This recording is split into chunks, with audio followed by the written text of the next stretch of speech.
Hi, I'm Mike Field. I'm Pat Whalen. Pat is a lifelong comic book geek. And Mike is a filmmaker and storyteller. So naturally, a bulk of our conversations surround the world of the Marvel movies. Some consider the MCU one of the greatest achievements in modern-day filmmaking, and others just think they're comic book movies.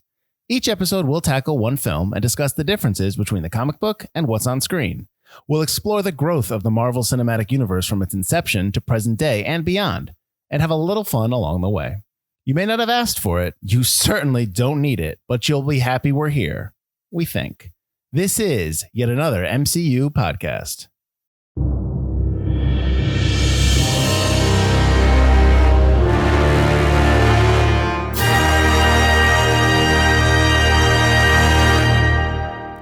Well, hello there. We are back to wrap up phase one. We are now talking about the Avengers. How you doing, Pat? I'm good. We did it. We did it. We finished it. We got 6 episodes. We got through that terrible 3-person Captain America episode with my podcast partner, Mike Butler. But anyways, we are talking about the Avengers. Now all the movies that we have seen, all these 5 MCU movies they're all together to fight one big evil. And that evil is Loki. Right. Well, yeah, I guess. Sort of. I mean, it's whatever. Who knows? The underboss of several other big bosses, like in the video game world. So as we like to do, we talk about the movie. Then we talk about the difference between what's in the comics and what's in the movie. I know you all know this, but I do like to repeat it. And then obviously this movie's place inside the entire universe that is known as the MCU. So real quickly, The Avengers came out on May 4th, 2012. Big time summer movie. It was a runtime of 143 minutes. Rated PG-13, had a production budget of $220 million.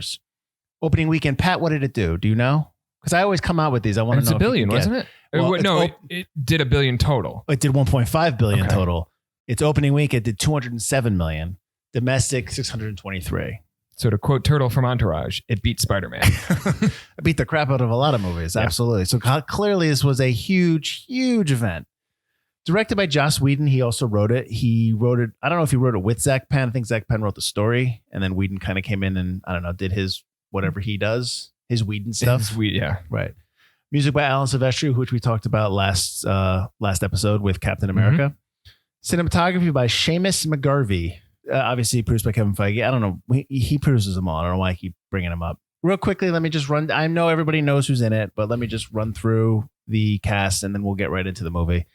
Robert Downey Jr. returns as Tony Stark / Iron Man. Chris Evans as Steve Rogers. You may know him as Captain America. Mark Ruffalo as Bruce Banner and the Hulk. Now, this is Ruffalo's first appearance in the MCU, and it's not our first character change or actor change. But it's one of the bigger ones. Oh, of course. Absolutely. Chris Hemsworth returns as Thor. Scarlett Johansson as Natasha Romanoff. And they don't refer to her as Black Widow in this, do they? I think you know it. I'm not sure. I couldn't remember. I don't think they ever call her Widow. No, I think they just kind of, she's there. Yeah. Jeremy Renner as Clint Barton or Hawkeye. And they just call him the Hawk. Correct, yeah. Tom Hiddleston as Loki, because Renner, not to go back, but because Hawkeye or the Hawk, as he's known, is part bad in this. He obviously, he's taken over by Loki, who I just said, played by Tom Hiddleston, who, as you said before, is the main bad guy. Clark Gregg returns as Phil Coulson. You learn his first name in this movie. This is, I guess, the first time I had to give him a name. To your point from a couple episodes ago, our episodes, and movie episodes, I guess, that was the scene in which Tony doesn't like to be handed things. He said it again, yeah. He said it again. So we wanted to keep track of that from Iron Man 2. Yes. So when we get to know Phil's first name, we also are reminded that Tony doesn't like to be handed things. I'm curious because I haven't seen Iron Man 3 since it came out in the theater. You've probably seen it more than I've seen it. Yeah. But that's phase 2. We're not talking about phase 2. We're still in phase 1. We are talking about the end of phase 1. Even though phase 2 gets teased a lot through dialogue in this movie. Let me get to the cast. We'll get to that. Absolutely. So we also have a new player on the board, Kobe Smulders as Maria Hill. Is that her real name? Is her real name Smulders? Well, it's not Robin Schabotsky. I know that. I've only seen. I did not finish that show, How I Met Your Mother. Neither did I. Samuel L. Jackson returns as Nick Fury. I don't know if you know he played Nick Fury. Everyone. Stellan Skarsgård as Selvig and Alexis Denzinoff as the Other. Now I only put him in there because I like Buffy and he's Wesley Buffy. So then that makes sense because Weed in Buffy. Absolutely. There we go. And I didn't even know he was in the movie at all. All right, so let's get into. I don't know where you want to start off. You want us to start off kind of like a quick... Or do a quick review? You do the best brief synopsis we'll do the I brief ever synopsis. know. Because I suck at them. I don't know if you've listened to Forgotten Cinema. I am terrible. I'm just as terrible as Butler at them. We are horrific. You can't imagine how much is left on the cutting room floor when we're trying to do synopsis. But anyways, do a quick... I mean, it's real easy, but go ahead. So we'll do quick recap. Loki, as you mentioned, underboss. He survived his fall into the ether during Thor. They don't really explain that too much, but yeah. He just shows up. Yeah. And somebody tasks him with going to Earth and getting something, which we learn is the Tesseract, the cosmic cube that we've seen in Captain America, the most recent movie. And so when he gets to Earth, he goes and gets it. He starts taking over and causing havoc and trouble. Through his machinations, he takes Hawkeye, Clint Barton, on his side. And therein, the Avengers are formed. So Thor comes back from Asgard to capture his brother, and he ends up teaming up with Captain America and Iron Man, and eventually Black Widow, the Hulk, and Hawkeye, who turns back to the good side. They fight an army in New York, and everybody goes home happy.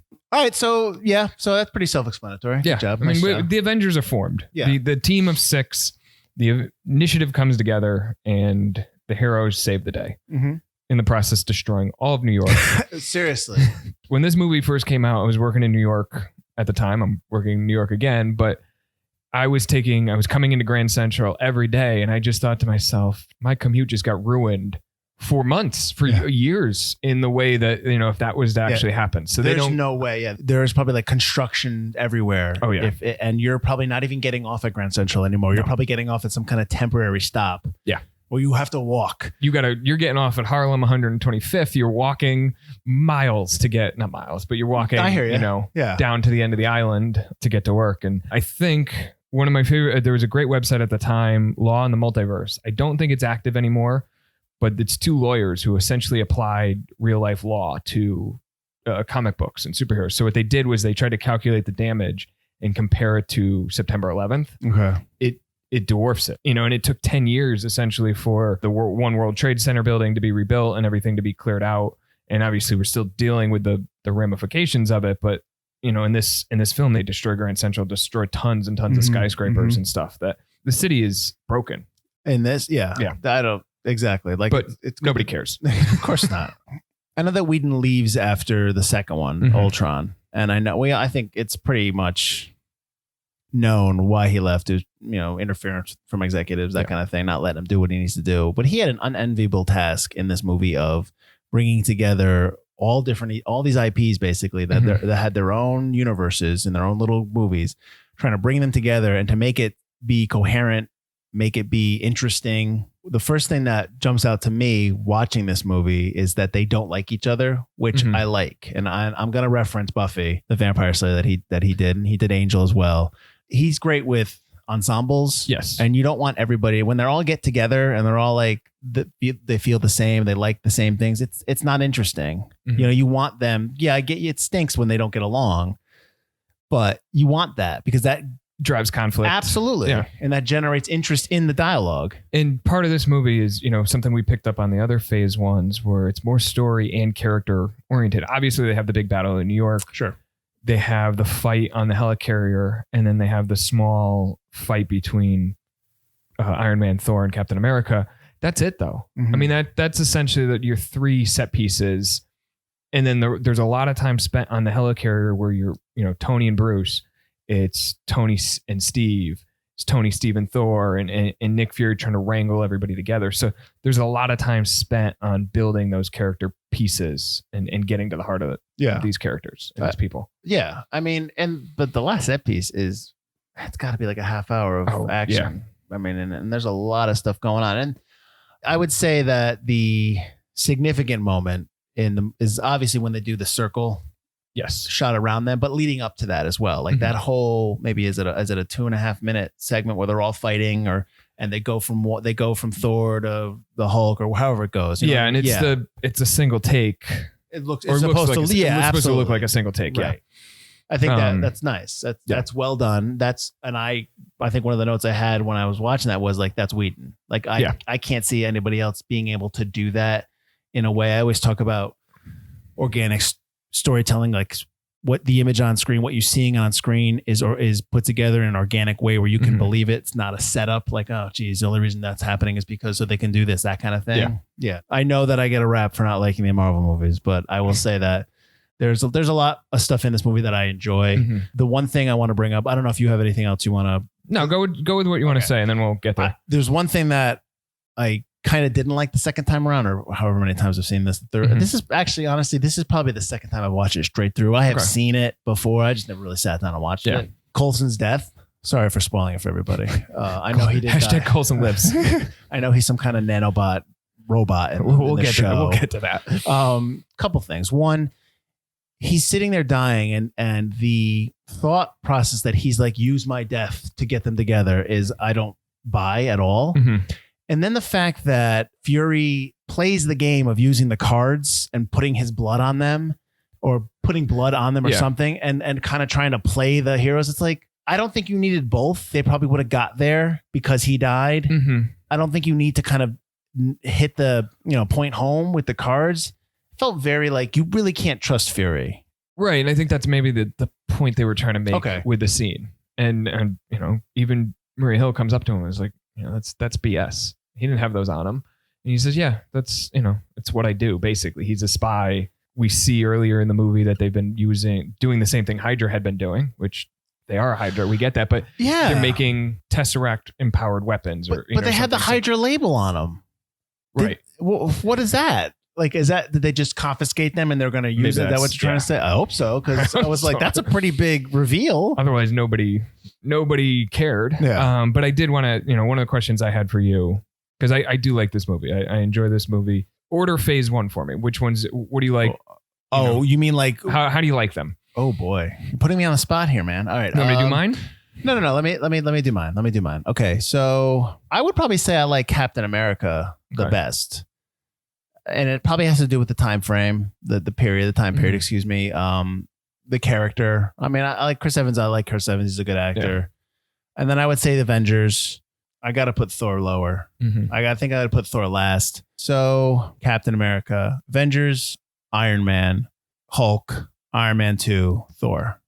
Was that all? Yeah, it's all of them. My bottom is kind of the same. It's I would end up going Iron Man 1, Avengers. You like Iron Man? I like Iron Man 1. Yeah, okay. I really enjoy Iron Man 1. And I would Captain America and Avengers are kind of tied. But there's a lot of the good moments where they bring the characters together in this one that I really enjoy. So at Iron Man, Avengers, Captain America, Thor, Hulk, and then Iron Man 2. So we kind of have the same bottom three. Yeah. The only reason I put Hulk down low is, while yes, they say it's part of the phase one, it doesn't ever really feel like it's part of anything. And maybe it's to its credit because it's a different movie and it looks different. I mean, we're kind of at the cusp of them starting to look all the same. Yes. Where it's basically filmmaking by committee, filmmaking by executives. And it's like they have a palette on the board. Like, this is what you follow. This is if, you could basically put them in a marathon and in a row, back to back from each other. And if somebody just comes in, doesn't catch which film they're watching, it all feels the same. Yeah. Part of the reason why I like the Avengers is I like Joss Whedon. I'm a Buffy the Vampire Slayer fan. I even like Angel after its first season because the first season's not good. But they basically realized they needed the same kind of ensemble that they have in Buffy. I like the way Whedon writes. I like when the twists that he does. He throws stuff in there that you're just like, you don't expect. I think there's a lot of that in this. Again, I already talked about how they don't get along. I enjoy that. I don't want everybody to get along, that kind of thing. So that's probably why I like Avengers a little bit more than maybe you do in terms of the list that we just kind of laid out. For me, there's a gap between three, my top three and my bottom. I would agree to that. Yeah, absolutely. I'd say Iron Man, Captain America, and Avengers are the ones that really set up what we have, going for how we got here, what the potential is and where we see things going. One of the things that I enjoyed I like the opening of the movie. I thought the opening was well done. Which piece? When they're the beginning? When they're leading up to the credits, leading up to the title. Okay. Yeah. When the Loki comes out, right? Well, when the whole thing explodes and they're getting out. Yeah. Yeah. I enjoyed that. That's a nice opening. It pulls you right in. It does. And then it pulls me right out when they start talking about the Start Clean initiative. I get it. It's a plot point. It's a plot device, but it's just like, enough. Yeah. We're going to be able to power everything. You're the best. You're the best. We suck.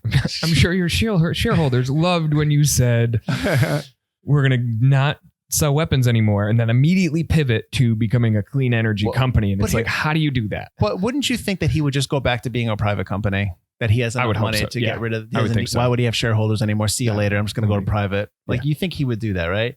And I have a question. Why don't we have helicarriers now? They seem possible. They seem like we can do that. Why? Like in real life. With or without the invisibility option? Well, no, the invisibility option. Listen, they do have that tech, but I get it. That's probably way too expensive. But can we at least get giant turbines and fly in the air? We can't do that.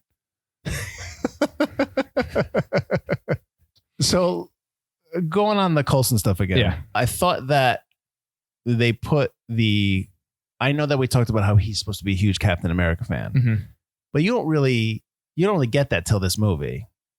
I know that you get the nice little nugget in the beginnings of it in Iron Man 2, which we talked about when he has the shield. But see, now here's the thing. But I think Whedon is building off of that.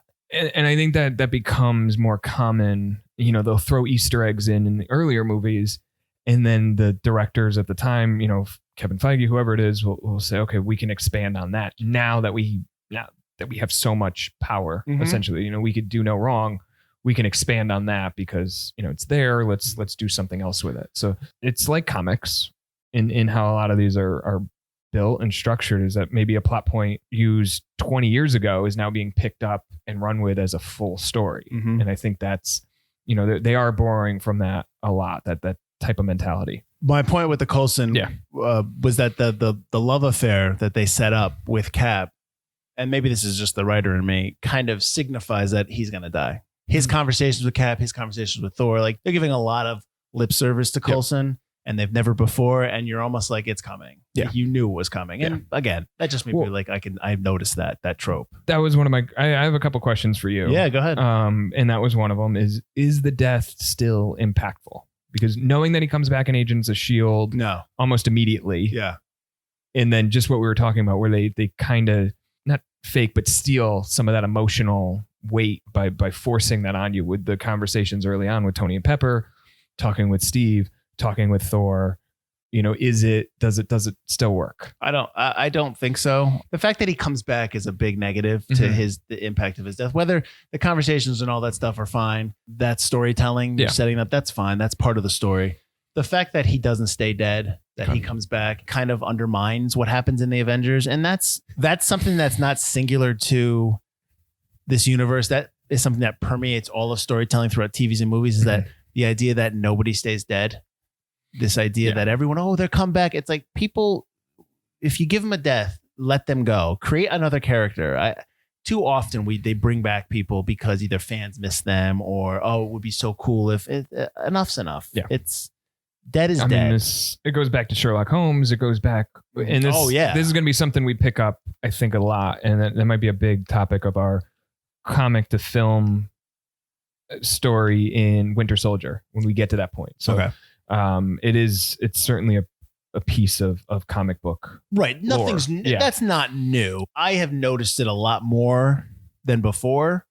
This kind of idea that people keep coming back, and I think it's just being used a lot more than it used to be, I guess. That's you accurate. Invest so much money into a single character. Sure. People are invested in that person. But this is Coulson. This is an ancillary supporting character. Who's replaced in this one by another ancillary supporting character, Maria Hill. Yeah, she's not obviously the same type of person, a fanboy, but you can still give her the same stuff you were going to give Coulson. That's what they do. Yeah. They make her Fury's right-hand woman. And that's fine. Yeah. Introduce someone else as well. Yeah. Then you had Sitwell, but then he became bad. So, you can't really use him. So we'll go a couple more things about the movie itself. The two lines that I like obviously everyone loves the puny god line that he does when he kills that's a good scene. That's funny. Yes. Good job. Well done. Everyone loves it. It's fine. I actually like the stuff when he's telling him to put on the suit. When he's telling him that Captain America wants to fight Iron Man, he's like, put on the suit, let's go. And he's like, put on the suit. And he keeps saying it. And then they have the explosion. He's like, put on the suit. And I actually liked that. I thought that was really good. I think I'm going to attribute that to Whedon as well. I think so. Yeah. Yeah. And what I wanted to ask you was, so Iron Man gets the Mark 7. Okay. He jumps off the building and the new suit. Yeah. And we're back to the circle in the middle of the chest. We no longer have the triangle because he had the triangle in the beginning. What is that? Just something they It's just did? It's just a new design, probably. I know. Does that bug you? No, I think, we'll see in Iron Man 3 and in the next one where he just has a dozen, plus suits that he just tinkers with it. I don't know. It's them selling action figures. I get you. It's kind of what it is there. And that's not exclusive to Avengers. That goes back to Batman, all the Batman movies, except for Batman Begins through the Dark Knight trilogy, because they just didn't sell toys for that. But that's part of it. I'm fine with it. I'm not bothered by it. But I wanted to ask you this, speaking of Iron Man, who is the protagonist in this film? So who's has the hero's journey? Yeah. I think it's Captain America. You do? Okay. Because Captain America starts off where he doesn't have a place in this world. As soon as he finds somebody to fight, he's the leader. He's like, you already see him being the leader.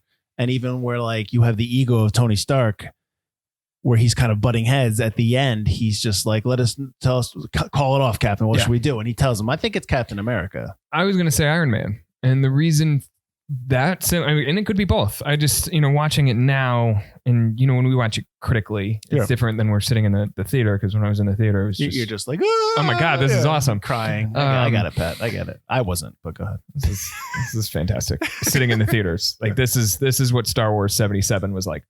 All right, come on now. Star Wars 70. Come on, really? It's as big of a cultural thing. Hold on. Star Wars 77 started everything. Like nobody before Star Wars, the first Star Wars came out. It's close to it, but it's as big of a cultural moment. It's a big event. Okay. It's a giant event, but let's not say it's like changed the face of modern day cinema. Anyway, back to protagonist. I think it's Iron Man. He gets called out in the beginning. You're selfish. You're not want to make the sacrifice play. And he goes up. His journey sees him going up and dropping off the nuclear bomb into space, and presuming that he's going to die at that moment. Okay, well, how about this? I could agree. be both. I mean, I would say that Iron Man is the protagonist throughout the entire phases up until Endgame when he dies, because that moment almost sets up that moment. You know what I mean? Yeah. So I would say that maybe the whole phase, all three phases, 3 phases, all 3 phases is more of just the character arc of Tony Stark going up and then down and then finishing off up. So I would say that, but in this movie total, I would still say Captain America. I mean, but to be fair, it's tough because we're going to get into that when we get into this movie within the shape of the universe, but they pretty much co-opt his third film for the Avengers, the Civil War. That's not a Captain America movie. That's an Avengers movie. That's unfortunate. It is. And I guess, since we're on that, when you're writing an ensemble piece and you're looking at it, does everybody have to have an arc, or is it okay if the 2 main guys do and some other players play some ancillary stuff? I think you have to give them an arc in terms of it might not be big arcs. It might be a small arc. Like, what would be Thor's arc in Avengers, do you think? He's just trying to get Loki. There's that very, very brief moment where he has this crisis of worthiness again, but then that's over with very quickly. Yeah. So I mean, I'd say his storyline is he's getting his brother, and bringing him home. What would be Banner's arc? Controlling. When this ties back to Incredible Hulk, but it would be controlling the monster, because we see him using it. We see him losing it and fighting Black Widow, which I thought was a really well done scene. You have that terror, which is, which is great. But then at the end, he controls it and he's able to manage it. Right. And I also forgot that he has got that good line too, that I forgot to bring up when he finally reveals his secret. Yeah. Yeah. Which is good, which is really good. Yeah. Well, one last question. Go ahead. I'm sorry. Does this work as a standalone film? Do you think? It's hard to say because we just watched 5 movies before it, but does this work? Can this work as a standalone film? I don't think so. I think when you meet Captain America, you really don't know anything. Right. So they make only know vague references to the ice coming out of the ice. Right. And everything. You only know. No, I think this movie, I think you can't view this movie as on its own. I think it's a movie that is supposed to kind of be like, you need to know at least the backstory. I think you need at least First Avenger, Captain America, First Avenger, Iron Man 2, and Thor. Yeah, you need them to kind of shade how they are. Yeah. And to be honest, the success of this film hits home the point to the people in charge that well, we don't need it to be a standalone anymore. Right. We don't need to worry about that because they're watching the other movies. They know about them. Their friends are telling them about them. They come anyways. So what does it matter? Why should we bother? And I think that that's extends through as you move forward and the 20 plus movies after. Yeah. Stark, we got him. Banner? Just like you said. Then tell him to suit up. I'm bringing the party to you.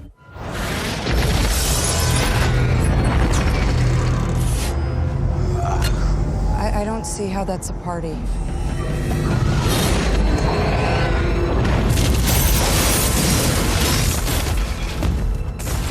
Dr. Banner. Now might be a really good time for you to get angry. That's my secret, Cap. I'm always angry.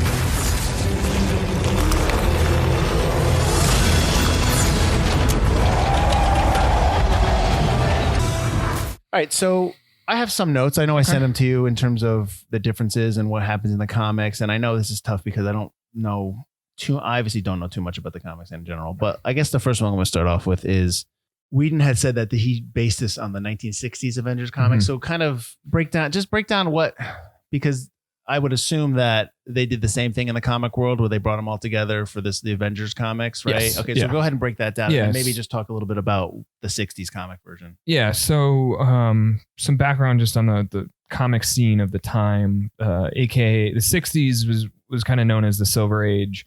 Got a lot of great writers, artists bringing in science pieces, really sci-fi, fantasy stuff. Over on the other side, Marvel's distinguished competitors, aka DC, they had made the Justice League of America, so they had a team up book as well. Marvel publishers, it's very much a kind of anything you can do, we can do better type of mentality. So everybody was stealing ideas back and forth. So they did the same thing with the Avengers. Avengers came out in 63 or 64. And at the time, Iron Man, Hulk, Thor, Ant-Man, the Wasp, those were the original 5 Avengers. Captain America joined a couple issues later, but they had all had their own books previously or had been featured in other books. So they decided they all come together and they, join as a group. The first issue is very much, Avengers #1 is very similar to this one in that Loki is the villain. He actually mind controls / mesmerizes Hulk into causing havoc. He ends up destroying a train, causing train accidents and bridges. So in trying to stop him, Thor comes down to capture Loki. But at the same time, the other soon-to-be Avengers had heard the call for help. And so everybody shows up. So it's Ant-Man, Wasp, Iron Man, Thor, and then they rein in the Hulk as well. And then the Hulk ends up joining, though he quits shortly afterwards and a couple issues later. So the 60s was similar to what we see here. Everybody in similar to the Marvel mentality of, you didn't just see them when they were saving the day. You saw them, deal with personal stuff. You saw them butt heads on, politics and other social commentary. Whedon is a nerd. You know this. We all know this. In a good way. In a good way. He wrote comics. Yep. He wrote a number of runs on various issues, including The Astonishing X-Men. So he is going to dive back to the original well and pull together a lot of those same personalities and traits that we saw in the Silver Age of Avengers. Okay. Now, when you say Loki mind controls Hulk, does he do it the same way he does in this movie where he taps them with on the chest? Okay. No. So that's just something from the movie. That's just something from the movie. Because I never understood that. In addition to watching the movie, I'll go watch like Cinema Sins or something on these. And apparently it only works if you tap it directly in the center of the chest. Because it worked for Hawkeye. But you try Iron Man, who's got the arc reactor right there, doesn't work. Okay. Apparently you can't tap him anywhere else. Like, I don't know why Loki just did it. He's like, that didn't work. Why not just try to tap him on the head, try to tap him on the arm, shoulder, whatever. Maybe Loki's just dumb. Yeah. I don't know. So because you basically blew through my other notes about the Captain America not being a founding member, the whole Ant-Man and Wasp stuff. So I guess I'll go into my only other note for comics, and if you've got other stuff, please let me know. But the Chitauri only appear in a story arc for the Ultimate. So he still does take from the Ultimates. He does still take from the Ultimates. So he takes from the Ultimates a lot. Yeah. So we talked about the Ultimates in a number of episodes on here. It was an alternate universe. It was a modernization of the Avengers, of superheroes. There was Fantastic Four, X-Men issues, Spider-Man. It's written by Mark Miller. For those that don't know Mark Miller, in addition to writing a ton of work on Marvel, including Civil War, he also wrote Kick-Ass, Hit Girl, Wanted, which is much, much, much, much different than the movie. So his whole shtick is in a lot of ways demythologizing comic book characters. Mm-hmm. And so that's what he does here. It's kind of Watchmen-esque for a post 9/11 world, which I hate that term. Yep. But it came out in like 2002 or 3 or something. So that's exactly what it is. SHIELD's a much bigger presence. They're more operationally as a government military force. In a lot of the issues, Cap is straight up just wearing fatigues. And a lot of the characters are kind of jerks too. So Well, that's okay. That's understandable. yeah. So in the Ultimates comic book, the team included Giant Man, aka Ant-Man. It was Hank Pym, Wasp, Captain America, Iron Man, Thor, Black Widow, and Hawkeye. Similar to what we see in this film. Bruce Banner is in it, but in a lot of ways he's a little bit more of an issue for them because the Hulk pops up a couple times as uncontrollable. Do they, not to cut you off, do they have that dynamic between Stark and Banner in the comics where they're just working together because they're both guys that are steeped in science? No. Okay. No. In this one, Banner's played much more wimpy. He's, I think somebody refers to him as a 98-pound nerd. So he's not somebody you want to like. When he transforms into the Hulk, it's usually because he's jealous of his girlfriend being out with somebody else. Okay. With the Ultimates, they introduce, they're essentially celebrities. They're the public face of S.H.I.E.L.D. Which they kind of do in these movies. Right. Yeah. But they're also hanging out with celebrities. So Betty Ross is on a date with Freddie Prinze Jr. Wait, hold on. Like, really, Freddie Prinze Jr.? Really, Freddie Prinze Jr. Like from, I Know What You Did Last Summer, Freddie Prinze Jr.? Yeah, Summer Catch, Freddie Prinze Jr., Star Wars, Rebels. So he's in the comic? Yeah. Do they have to ask his permission for that? Probably. Interesting. Okay. Please go on. This is where Samuel L. Jackson, the design for Nick Fury, comes in. Oh, okay. They sit in while the Ultimates are all hanging out. And they chose Freddie Prinze Jr.? Yeah, it's 2002. I don't know. All right. Okay. Summer Catch and Jessica Biel were hot at the time. Summer Catch is not good. Summer Catch is great. So anyway, Hulk. So it's Freddie Prinze Jr. They are sitting around. There's a moment where they're sitting around together where it's announced that there's a 3-picture Captain America film deal with Brad This is Pitt. like really meta. Yeah. Okay. You love or hate Mark Miller, and he does a lot of this kind of meta. This is what superheroes are like. This is what they would be like. Yeah. So when the Hulk transforms, he transforms because he's jealous. Okay. And there's never a moment. He spends most of the comics in the round containment unit that Thor and Loki get trapped in. Oh, so that's part of the cuts from the comic. That is from the comics. Okay. Yeah. So there's a lot of moments where they either just extrapolate some set pieces or some pieces of dialogue. And that's where we get the Chitauri. Getting back to your original question. In the Ultimates, they're an invading force. They're the Skrulls. The Skrulls are the shape-changing characters that we meet later on in Captain Marvel. Right. And Mark Miller just didn't like the Skrull name. There's back matter material where he's interviewed, and it's like, well, why didn't we use it? And there was some back and forth where somebody thought, maybe we should do this better. He's just like, no, it was a stupid name. Mm-hmm. So we're using Chitauri. They're a much more intelligent force. They had infiltrated S.H.I.E.L.D. using their shape-changing powers. Eventually, I believe they actually introduce more of these like Outrider type mind, hive mind characters in the comics. I don't know why they all of a sudden went to the Trade Federation school of controlling battle droid, like hive mind battle droids, where you blow up the ship and everybody falls. Oh yeah, that's right. Okay.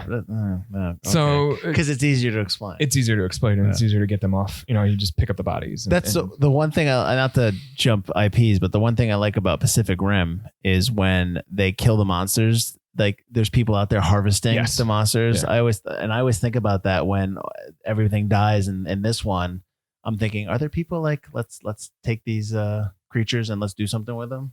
There's a one shot, another one of those Marvel one shot short films where I forget what the name of it is now. We'll have to link to it, but a couple finds the Chitauri like blaster gun. Okay, yeah. And so they're carrying that around, and S.H.I.E.L.D. has to track them down. Okay. So there is a piece of that, and additionally in the comics, there's a group called Damage Control, which I think they touched on in Agents of S.H.I.E.L.D. a couple times, but Damage Control, essentially they come in and rebuild following these giant, because every week in the comics there's Manhattan gets destroyed, LA gets destroyed every week. So there's this group, Damage Control, comes in and helps repair and fix it and everything, and not to get too comic heavy, but I think it's revealed at one point that's too late. It's revealed that Damage Control is actually causing some of these incidents, and then they're profiting off those sons of bitches. Yeah.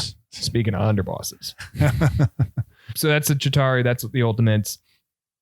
We talked about the origins of a lot of these characters, so there's not a lot of new things here in the movie. I thought that too. There's not a lot of stuff in terms of comics between what's happening here. Yeah. They've gone away, with the exception of just getting some inspiration from the comics. They've actually created something of their own here. They're creating their own mythology. Right. And it's really starting to take off. And we'll see them continue to pick pieces from the comics, but right. They're being a little bit more almost like a shopping cart method, where it's like, we're going to take the things that we like and put them in here. Sir, how does it work now? They've gone their separate ways. Some pretty extremely far. We get into a situation like this again, what happens then? They'll come back. You really sure about that? I am. Why? Because we'll need them to. All right, so let's, if you don't have any more comics, we should probably just go right into the MCU stuff, because there's just one thing I want to bring up. Okay. So when they ask him, when Cap finds the weapons, yes, and he says, "Why do you have all these weapons?" And Fury's like, "Because of him," and he points to Thor, "Because I didn't know we weren't alone until Thor came up," which is BS, because doesn't he know about Captain Marvel at this point? He does know about Captain Marvel, and they reference Project Pegasus. Yep. Which is the major plot point of them adapting the Tesseract into weapons in Captain Marvel. So we're just supposed to believe that Fury's a liar. That Fury just is always disingenuous, is never somebody who's gonna, even though that these people are like the good guys, he's never going to be honest with them. He's a spy. It's what he is. I think he's more honest though than the council. It's tough because he's a good guy, and I get it. He's a spy. But then you have Captain America Winter Soldier, where he is screwed over and he's killed, essentially. Yeah. Well, he's not, but you know what I mean. Yeah. And he needs Captain to help him. And it's like, so now it's okay. Now you need the help of these people, even though you were just not going to reveal anything to him. It's a need to know. Need to know. Well, I guess my point is, maybe we shouldn't be so positive towards our feelings for Nick Fury and throughout this whole 20 movie, MCU, In Homecoming, he uses an alien to disguise as himself to go employ a 17-year-old. Don't get me started on that nonsense. We'll get to that. But I'm going more with he's trying to employ a 17-year-old because he's the only one available. Mm-hmm. Seriously? He's 17. I know. So, Bitch, you've been to space. That whole nonsense. That nonsense. Yeah, exactly. So, yes, I agree with you. He's a spy. Connecting it back to the comics a lot, Nick Fury can basically be summed up with just wheels within wheels. He's always got operations moving, sharing the information he needs to share to get the other operations complete, but not revealing everything. So let me ask, using people. I was just going to say using people and everything, but yeah, go ahead. So let me ask you this, because when you're watching this movie or any movie, you're supposed to have one character or several characters that you're supposed to relate to as you're the audience. Mm-hmm. Tell me who it is in this movie. Coulson. See, I would say it's Hill, because she calls BS on him. That's fair. You know what I mean? Yeah. Like, and she basically, and that's the two pieces though. Coulson is the fanboy. He's the guy that's going to get his butt in the seats. And you know what they do to fanboys? They kill him. They kill him. Get his butt in the seats on opening night, midnight. Get the poster. Get everything. Hill's going to be the one that's like us now and being like, wait a minute, hold up. Right. What are we doing with this world? Speaking of that, they reference Phase 2 an awful lot here. They do. And I mean, is that like a wink and a nod to what's coming? I think it's a wink and a nod. I don't remember when they announced Iron Man 3. I don't remember. I'd have to look this up when they started to announce Phase 2. We know Iron Man 3 comes next, and then we essentially get sequels to Captain America and Thor. But I don't remember how they made that announcement. Like when they did Phase 3, Kevin Feige came out and did a whole PowerPoint presentation. That was the first time timeline. they did that with the timeline. Right? So I don't remember like exactly when they decided this is Phase 1, like when that terminology came about, but it had to be close to here. I think that was all just a wink and a nod to, we're not going to talk about Phase 2 yet. We got to still finish up Phase 1. They probably already knew they were going to do Iron Man 3. Do you think that, and I would assume they are, Agents of S.H.I.E.L.D. was going to happen, right? Yes. Okay, so do you think they planned on pulling Coulson onto Agents of S.H.I.E.L.D. even though they murder him? Well, it was Whedon, and it was Whedon's wife and his brother or something that was doing Agents of S.H.I.E.L.D. So yes, I think they knew what was going to happen. And so tell me exactly what he is in Agents, because I couldn't watch it. I couldn't watch that. Yeah, so he dies. He dies in this movie. He doesn't actually die. Really? He comes back, and then eventually he's spend time in the future. Now there's a Coulson clone who's an alien. At some point, he was a life model decoy, which is the what you're thinking of, the robot, which looks exactly like that person. And that's how Marvel gets away with a lot, like killing, I say in air quotes, a lot of their characters. They use these LMDs, the life model decoys. Agents of S.H.I.E.L.D. was tough to get into. Like I wanted them to, I even said this, and I'm still upset about it. I wanted them to actually kill off Coulson and bring in Scott Bakula. You know I'm a big Quantum Leap fan, I know you're a big Quantum Leap. I'm okay with that. Immediately after saying that, it's not written down anywhere, but you're all going to have to take my word for this. They cast him in NCIS Narlands. Oh, man. I remember he is in not that we're gonna go on a Bakula tangent. I actually watched the Star Trek one that he was in because it was just he was in it. That's the only reason I watched it, was because he was in it, because I like him. And he's actually in an It's Always Sunny episode where he's supposed to play Sam. Like he's like I'm sorry, but if they ever bring Quantum Leap back, and he better be in it. He better be in it. But regardless, that's my Bakula tangent. All right. You got to give credit to Agents of S.H.I.E.L.D. though. I don't watch it. It made 7 seasons. 7 seasons of genre television. Like when this episode of this podcast comes out, they'll have just wrapped up their final season. What was the one with the big dog? Inhumans. Okay. All right. That didn't make a season. That was tough. I mean, Agents of Carter made 2. Like this is the one that the Marvel Netflix ones made 3 max. But the Marvel Netflix ones were never really Kevin Feige's vision. He didn't want that, right? Right. There was Jeff Loeb, another. He headed Marvel Television. Yeah. But even this, like, there's no real with Agents of S.H.I.E.L.D. It might be one of the longest lasting impacts of this film, but nobody cares about it. Like nobody within the MCU proper. There are hundreds and thousands of fans of it. I'm not taking that away from them. But in the MCU, nobody cares about it. I think only people care about the movies. Yeah. That's fair. I mean, you really need to look at them as two separate, they can exist in the same universe, but they're really two separate entities. Yeah. It's cool to like watch a movie and like, oh, I saw him in an episode of Agent of S.H.I.E.L.D. or I saw that she did okay, that's fine. But you can't rely on people to pull that knowledge from the TV show to the movie. No. And I think the cast, though, was a little upset last year when Endgame came out, when you had that big scene at the end where all the heroes are coming out and they weren't there. And you have like the Doctor Strange order of, monks and everything. They're coming out. You have all the warriors from Wakanda are coming out. It's like you couldn't have just grabbed one of them, 1 or 2 or 3 of them from. You had the kid from Iron Man 3 there. Right. You had the kid from Iron Man 3, but you couldn't go grab the girl that plays Daisy, Quake in Agents of S.H.I.E.L.D. These are people I don't know, but okay. She was the protagonist in the first season where she was the viewer. She was the bad guy. She was the girl. It's Sky. I meant bad guy, but like just kind of like, I guess she was the viewer introduction character. Okay. To the world. Oh, so okay, yeah. right. And she ends up getting. She was a powers. hacker, right, or something. She was a hacker, yeah. She gets powers. She gets powers. Pat, come on, that's not selling it. Back to Coulson. Coulson dies in this movie. Yep. Comes back to life. And he's a regular guy. He's the guy in Agents of S.H.I.E.L.D. He's not yeah. So tell me how they explain that. He's supposed to be the Coulson from the future. He's just there. They say he didn't die. They say he went to Tahiti. He has memory issues. And they never explain it? I think they explain it. I can't remember. Then there's the life model decoy that's in there. And then he does fall in love with future Coulson? They go to the future. I don't think there's future Coulson, but then there's alien Coulson, who's a bad guy named Sarge. All right. This is making my head hurt. The only other thing that I got is this is it. All the Avengers come together, and then all the Avengers split up. They leave. Yeah. And then we don't see them Banner again. Banner and Stark go on some kind of honeymoon science retreat. Yep. Like wherever they're going. I love that Banner has one bag. Like, what's in that bag? Your purple shorts.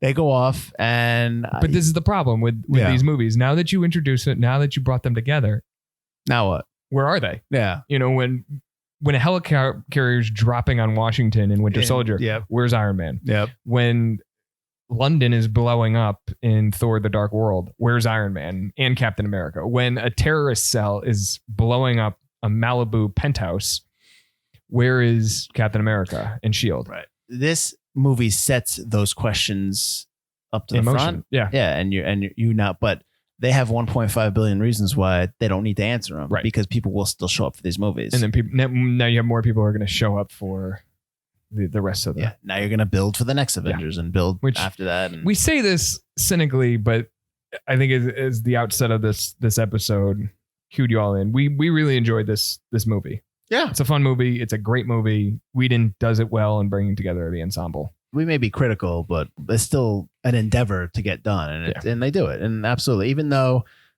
when you watch the behind the scenes footage and they're all standing on green blocks and green, I mean, that stinks a little. But hey, I get it. It's what it is. You it's can't modern. blow up New York. I mean, I guess we could just wrap it up because it's really, you're right. It's funny because this movie has everything together, has everything brought together, but there's really not a lot to talk about because it's a straight almost action film. There's nothing deep in this.